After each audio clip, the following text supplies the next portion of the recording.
నమస్తే, welcome to P news. ప్రస్తుతం గ్రామ పంచాయతీ ఎన్నికల్లో భాగంగా మనం పరిగి మండలం కుదావన్పూర్ గ్రామంలో ఉన్నాం. ఇక్కడ కాంగ్రెస్ అభ్యర్థి వెంకటేష్ బరిలో నిల్చున్నారు. అసలు గతంలో ఎలా ఉన్న సర్పంచ్ ఎలాంటి అభివృద్ధి చేశారు, వీళ్ళు గెలిస్తే ఎలాంటి అభివృద్ధి చేస్తారు, పదండి వెళ్ళి చూద్దాం. మన అభివృద్ధి జరిగిందా? గతంలో ఏం జరిగింది 10 సంవత్సరాల నుంచి మేము ఆయన చేసినాం. ఏం చేయలేదు, అన్నిటికీ ఏదానికైనా పనికి పోవాల్సి వస్తుంది. ఈ గ్రామంలో సర్పంచ్ సర్పంచ్ బయటికి తీసుకెళ్ళి ఇప్పుడు వాళ్ళు బాగా చేయనందుకు మాకు కూడా ఇక్కడ కాంగ్రెస్ ప్రభావం మంచిగా ఉన్నది.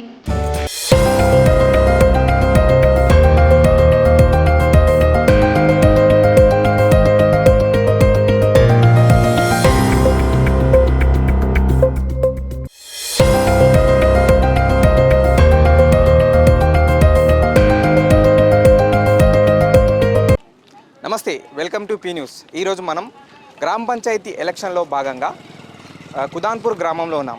ప్రస్తుతం మనం కుదాన్పూర్ గ్రామంలో ప్రజలతో ఉన్నాము. కాంగ్రెస్ పార్టీ నుంచి మూడా వెంకటేష్ అనే అభ్యర్థి పోటీ చేస్తున్నాడు.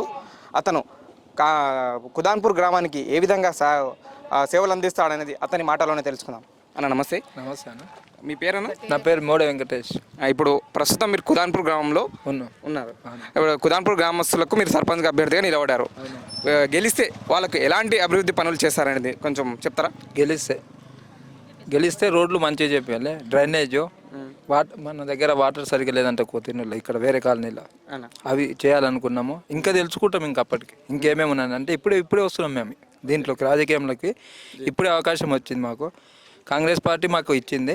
ఈ ఊరి గ్రామ ప్రజలందరూ మాకు సపోర్ట్ చేసి గెలిపిస్తే నేను అన్ని విధాలు వాళ్ళకి సాయం చేస్తామనుకుంటున్నా. ఇంకేం ఏం కావాలన్నా ఎలాంటి పరిస్థితులు ఉన్నా అడిగి తెలుసుకొని కంపల్సరీ చేయాలని కోరుకుంటున్నాను. అయితే ఒక హామీ, ఇది ఖచ్చితంగా నేను గ్రామ ప్రజలకు చేస్తా, ఇది మీరు నన్ను గెలిపిస్తే నేను ఇది మీ గ్రామ ప్రజలకు ఖచ్చితంగా చేస్తా అనేది ఏదైనా ఒక హామీ చెప్తారా? ఇప్పుడు నన్ను గెలిపిస్తేనా?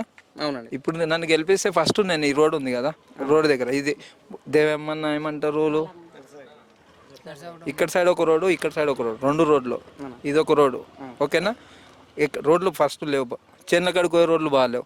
దాని తర్వాత ఏంది, గేట్ దగ్గర స్కూల్ పిల్లలు పోతారు కదా, వాళ్ళకి ఏమంటే వాష్రూమ్ ఒకటి అదొకటి కట్టియాలని నాకు ఉంది. అంటే పిల్లల కోసం ఇప్పుడు ఓన్లీ స్కూల్ పిల్లల కోసం కట్టిస్తారు వాష్రూమ్, బస్ స్టాప్. అంటే మెయిన్ రోడ్ చౌరస్తా మీద బస్ స్టాప్ లేదు, ఎలాంటి సౌకర్యాలు లేవు. అదే లేడీస్ కోసం నిలవడానికి మీరు బాత్రూమ్ పిల్లల కోసం కట్టిస్తా అంటున్నారు. రైట్. అయితే మహిళల కోసం ఏం చేస్తారు? గ్రామస్తుల మహిళల కోసం ఇదే వాళ్ళకు ఉన్న బస్ స్టాప్ దగ్గర అది కదా.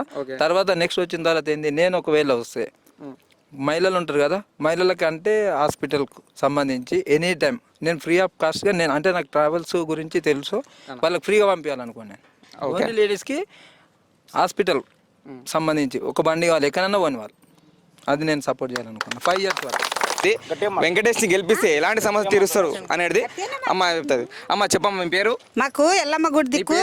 నా పేరు సుక్కమ్మ. అక్కడ గల్లీకి రోడ్డు లేదు, నీళ్లు సౌకర్యం లేదు, యాది లేదు. అక్కడ రోడ్డు కావాలి, నీళ్లు కావాలి. ఇప్పుడు ఎవరిని గెలిపిస్తావు? కాంగ్రెస్ ని గెలిపిస్తా. ఎవరు కాంగ్రెస్ అభ్యర్థి? ఎవరు? ఈ వెంకటేష్ ని గెలిపిస్తా. వెంకటేష్ గెలిపించి నీ పని కావాలి, రోడ్డు కావాలి, నీళ్లు సౌకర్యం కావాలి. గతంలో చేయలేరు అమ్మ? అసలు చేయలేరు. గతంలో ఎవరు ఉండ్రి? అంతకు ముందు ఉండ్రి, అందులో చేయలేరు, ఎవరు పనులు చేయలేరు, ఒక్క పని చేయలేరు. ఇప్పుడు చేయాలని కొట్లాడుతున్నా నేను. ఇంకో మాట్లాడదాం, మీరు గ్రామస్తుతో మాట్లాడదాం. అన్న మీ పేరన్నా? నా పేరు జంగయ్య, ఇల్టైం జంగయ్య నా పేరు. ఏం చేస్తుంటారు మీరు? నేను అగ్రికల్చర్ వ్యవసాయం చేస్తుంటారు. సరే, ఇప్పుడు గతంలో ఎవరు ఉన్నారు తెలుసా మీకు? తెలుసు. సరే, గతంలో ఏమైనా అభివృద్ధి జరిగిందా? గతంలో ఏం జరగలేదు. 10 సంవత్సరాల నుంచి మేము ఆయన ఫుల్ సపోర్ట్గా చేసినాం. మా ఊరు నుంచి మెజార్టీ ఎంత మెజార్టీ వచ్చిందంటే 10% కాకుండా 100%గా మెజార్టీ తెచ్చినాము. ఆయన గిడున్న జాపర్పల్లి గ్రామము, ఆడ వాటర్ ఫ్యాంట్ ఉన్నది. ఇక్కడ మా ఊరికి మిషన్ భగీరథ నీళ్ళు ఒక్క చుక్క వస్తే ఎంత ఉండాలి. మిషన్ భగీరథ నీళ్ళు వస్తలేవు. మిషన్ భగీరథ ఊర్లోకే పోతున్నాయి కానీ మా కొత్తగడ్డకు మాత్రం మిషన్ భగీరథ నీళ్ళు అనేది వస్తలేదు. దాని ప్రాబ్లం సాల్వ్ చేయాలని మా కాంగ్రెస్ మేము సమక్షాన్ని బట్టి మేము ఖచ్చితంగా తీసుకురావాలి. మా వెంకటేష్ను మా యువతను ఖచ్చితంగా తీసుకురావాలని ముందుకు వచ్చినాము. ఖచ్చితంగా తెస్తాము. ఆయన గెలుస్తున్నాడు, మేము గెలుస్తామని ఖచ్చితంగా చెప్తున్నాం సార్. అన్న చెప్పిన తర్వాత అర్థమవుతుందంటే ఖచ్చితంగా వెంకటేష్ కాంగ్రెస్ పార్టీ జెండా ఎగరేసేటట్టున్నాడు కుదాన్పూర్లో. ఇంకో మరికొందరు ఉన్నారు, అన్నతో మాట్లాడదాం కొంచెం. అన్న మీ పేరన్నా? నా పేరు నరసింహులు. ఇంతకు ముందుకినా నేను వార్డు మెంబర్గా చేసిన. నేను ఇప్పుడు మాకు అది నచ్చలేదు. ఇచ్చిన హామీలన్నీ చేయలేరు. ఒక్క హామీ కూడా చేయలేదు అసలు ఇంతవరకు చేయలేరు. మాకు ఇక్కడ రైతు వేదిక వస్తే కనుక అక్కడ బయటికి వేరే ఇచ్చేసారు. మా ఊరికి వచ్చిన దానికి మన ఊరికి వచ్చిన రైతు వేదికను కూడా వేరే ఊరికి తరలించారు, వేరే ఊరికి ఇచ్చేసారు. కాబట్టి మాకు ఆ ప్రభుత్వం నచ్చలేదు. ఏ ఒక్క విషయంలో అయినా కానీ, ఏ సర్పంచ్ అయినా కానీ ఊళ్ళో ఉండలేరు. ఇంకొకటి మాకు ఊళ్ళో మాకు సమస్య వస్తే సర్పంచ్ ఇంటికి కురుకుతాం కదా. అవును, సర్పంచ్ ఇంటికి పోవాలంటే పరికి పోవాల్సి వస్తున్నది. నైట్లో ఎవరు పోతారు, ఏమైనా కానీ మన సమస్య వస్తే చెప్పుకోవాలంటే మాకు సర్పంచ్ ఎవరైతే క్యాండిడేట్ మంచి వాళ్ళు ఎవరంటే ఏంటంటే మన సమస్య వస్తే పిఎస్ మా గేట్ దాకా రావాలి. ఊళ్ళో వాళ్ళకి రాకుండా క్యాండిడేట్ మేము వెంకటయ్యను కాంగ్రెస్ నుంచి ఎన్నుకున్నాం కాబట్టి ఆయన గెలిపించుకొని ప్రతి ఒక్క పని. ఇంకొకటి శ్మశాన వాటిలో మాకు ఒక బోర్ కావాలని వేడుకుంటున్నాం. గెలిచిన ఎంబడి ఆయనతోటి మేము బోర్ వేయించుకుంటాం. వేస్తానని చెప్తున్నాడు, ఆమె ఇచ్చి మేము వేయించుకుంటాము. ఇక్కడ ఒక మోర్ ఉంది, అక్కడ రోడ్కు బ్రిడ్జి, ఇక్కడ ఒక బ్రిడ్జ్ ఉంది. ఆ రోడ్డుకి ఈ రోడ్డుకు బ్రిడ్జ్ వేస్తానని చెప్పిండు, ఈ రోడ్ వేపిస్తానని చెప్తుండు. మాకు ఇప్పుడు సంతోషకరంగా ఉంది. పైన నాకు అధికారం ఉంది, మధ్యలో ఉంది. ఇక్కడికినాక కాంగ్రెస్ నుంచి గెలిపించుకుంటే మాకు ఇంకా పనులు చేయించుకోవడానికి మాకు హక్కు ఉంది. అది ఆ తోళ్ళ మేము గెలిపించుకోవడానికి ఇంకా ముందుకు వెళ్తున్నాం. కంపల్సరీ అక్కడ గెలుస్తున్నాం. రైట్, చూసారు కదా, కుదాన్పూర్ గ్రామంలో గతంలో ఉన్న అధికారంలో ఉన్న సర్పంచ్ ఎలాంటి పని చేయలేదంట. అసలు ఊర్లోనే ఉండరని చెప్పి గ్రామస్తులు చెప్తున్నారు. ప్రస్తుతం కాంగ్రెస్ పార్టీ తరఫున వీళ్ళు ఎన్నుకున్న వెంకటేష్ అనే అభ్యర్థి గ్రామస్తుడే, యువకుడు. ఖచ్చితంగా గ్రామంని అభివృద్ధి పదంలో తీసుకెళ్తాడని చెప్పి గ్రామస్తులంతా చెప్తున్నారు. ప్రస్తుతం ఇంకా మరికొందరు ఆ మహిళలతో మాట్లాడదాం. అక్క మీ పేరు? అక్క నా పేరు మాధవి. అక్క మాధవి అక్క ఉన్నారు. ఇప్పుడు చెప్పండి, గ్రామంలో ఇప్పుడు గతంలో ఎలా ఉండే పరిస్థితి బాగుందా? ఇప్పుడు ఎవరిని ఎంచుకుంటున్నారు మీరు? గతంలో ఏం బాగలేకుండా ఏం చేయలేరు. వాళ్ళని గెలిపించినా ఏం చేయలేరు.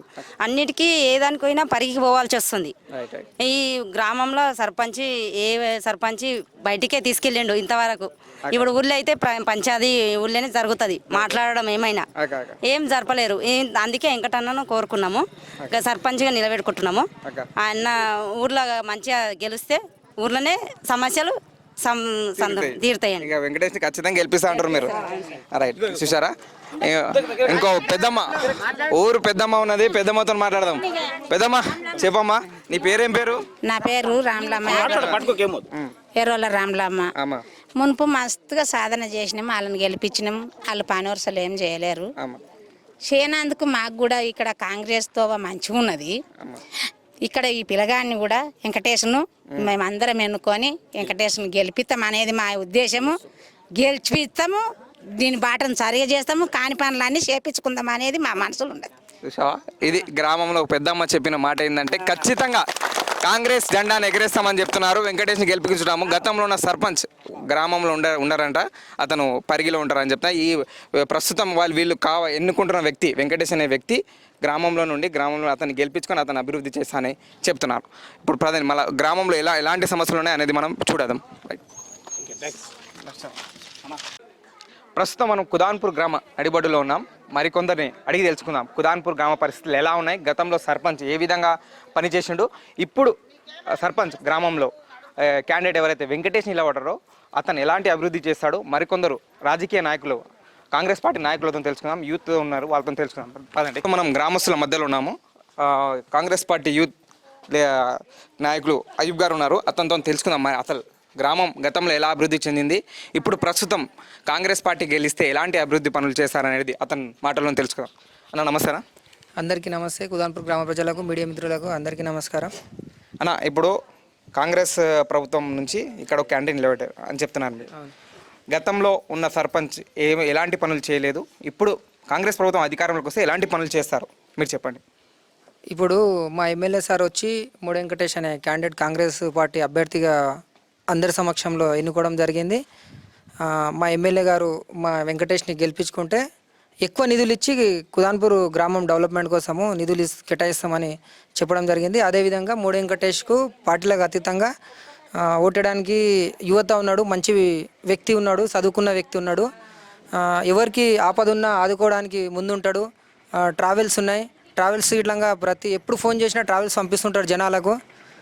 మంచి సేవాభావం ఉన్న వ్యక్తి కాబట్టి గ్రామంలో ఇట్లా అందరూ ఏకదాటిపై వెంకటేష్ని ఎమ్మెల్యే సాబు చెప్పినందుకు ఎన్నుకోవడం జరిగింది. అదేవిధంగా ఇప్పుడు మా ఎమ్మెల్యే సార్ గెలిచినాక 2 yearsలో చాలా డెవలప్మెంట్ జరిగింది. గతంలో 5 yearsలో తెలంగాణ ప్రభుత్వం 10 సంవత్సరాలు జరిగిన డెవలప్మెంట్ ఇప్పటికే 2 yearsలో జరిగింది కుదాన్పూర్ గ్రామంలో. ఇంకా ఇప్పుడు మా సర్పంచ్ వెంకటేష్ గెలిచినాక మా ఎమ్మెల్యే సార్ సహకారంతో గ్రామం అభివృద్ధి కోసం ఎక్కువ నిధులు కేటాయిస్తామని మాట ఇచ్చారు. మేము ఇట్లా వెంకటేష్కి ఖచ్చితంగా గెలిపించుకొని మా ఎమ్మెల్యే సాబ్కి గిఫ్ట్గా ఇస్తాం. ఓకేనా, ఇప్పుడు కాంగ్రెస్ ప్రభుత్వం నుంచి ఎమ్మెల్యే సాబ్ వెంకటేష్ని కేటాయించడం జరిగింది. ఇతను గెలిస్తే గ్రామంలోకి ఎలాంటి అభివృద్ధి చేస్తారని ఏమైనా చెప్పారా ఎమ్మెల్యే సాబ్ గారు మీకు? వెంకటేష్ అభ్యర్థి గెలిపించుకుంటే మేము గ్రామంలో ఉన్న సీసీ రోడ్లు కానీ, డ్రైనేజ్ కానీ, హైమాక్స్ లైట్లు, బ్రిడ్జులు, చేను పొలాలకు వెళ్ళే వాగులు ఉన్నాయి కాబట్టి దానికి బ్రిడ్జులు అవసరం ఉన్నాయి, అవి ఇట్లా ఇస్తామని మాట ఇచ్చిండ్రు మాకు ఎమ్మెల్యే సార్. ఖచ్చితంగా వాళ్ళకు రేషన్ కార్డులు ఇట్లా 100 రేషన్ కార్డులకు పైన ఇచ్చినాం ఈ ప్రభుత్వం మా ఎమ్మెల్యే సార్ వచ్చినాక. అట్లాగే సీసీ రోడ్లు ఇవ్వడం జరిగింది ఎమ్మెల్యే సాబు. ఇప్పుడు ఇట్లా అన్ని విధాలుగా కుదాన్పూర్కి ఏది కావాలన్నా ఇస్తామంటారు ఎమ్మెల్యే సాబు. ఖచ్చితంగా మాకు ఆయన నమ్మకం ఉంది. ఎమ్మెల్యే సాబ్ ఇట్లా 184 లీడ్ ఇచ్చినాము. ఇప్పుడు ఇట్లా వెంకటేష్కి అదే మెజార్టీ, ఇంకా భారీ మెజార్టీతో గెలిపించుకొని మా ఎమ్మెల్యే సార్ గిఫ్ట్గా వెంకటేష్ని ఇవ్వడం జరుగుతుంది. అయితే ఇందిరమ్మ ఇళ్ళలో వచ్చాయి కదండి, మీ గ్రామంలో ఎంతమందికి ఇందిరమ్మ ఇల్లులు వచ్చాయి, ఎంతమందికి శాంక్షన్ అయింది, ఎంతమందికి ఇంకా పనులు నడుస్తున్నాయి? మా గ్రామంలో 13 ఇంద్రమ్మ ఇండ్లు వచ్చినాయి. ఇంకా సెకండ్ లిస్ట్లో 20 ఇండ్లు రాసి ఇచ్చినాము. అవి ఇట్లా వస్తాయి. ఇంకా 3వ లిస్టు ప్రతి సంవత్సరము ఖచ్చితంగా మాకు 15-20 ఇండ్లు ఇస్తామని చెప్పారు, ఇస్తున్నారు. ఆ వర్క్ ఇట్లా స్టార్ట్ అయింది, నడుస్తుంది. సరే, ఇప్పుడు ప్రస్తుతం మీ గ్రామంలో చూసిన వాతావరణం ప్రకారం అయితే మహిళలు పెద్దలందరి సమక్షంలో చూస్తే వెంకటేష్ గెలిచే అవకాశం కనిపిస్తుంది. వాతావరణం అయితే భారీ ఎత్తున మహిళల సహకారం అయితే బాగుందండి. సరే, మీరు గెలవాలని మేము మనస్ఫూర్తిగా కోరుకుంటున్నాం. Right, thank you. చూశారు కదా, ఇప్పటివరకు మనం కుదాన్పూర్ గ్రామంలో కాంగ్రెస్ అభ్యర్థి అయినటువంటి వెంకటేష్కి గ్రామ ప్రజలు ఎలాంటి ఆదరణ ఇచ్చారు అని చూశారు కదా. వచ్చే మనం 17వ తారీఖు ఎన్నికల్లో అతను ఎన్ని ఓట్లతో గెలుస్తాడు అనేది చూద్దాం. అప్పటి వరకు మరో గ్రామంతో నేను మీ ముందు ఉంటాను. నేను మీ వాజిద్, కెమెరామ్యాన్ మోసిన్తో.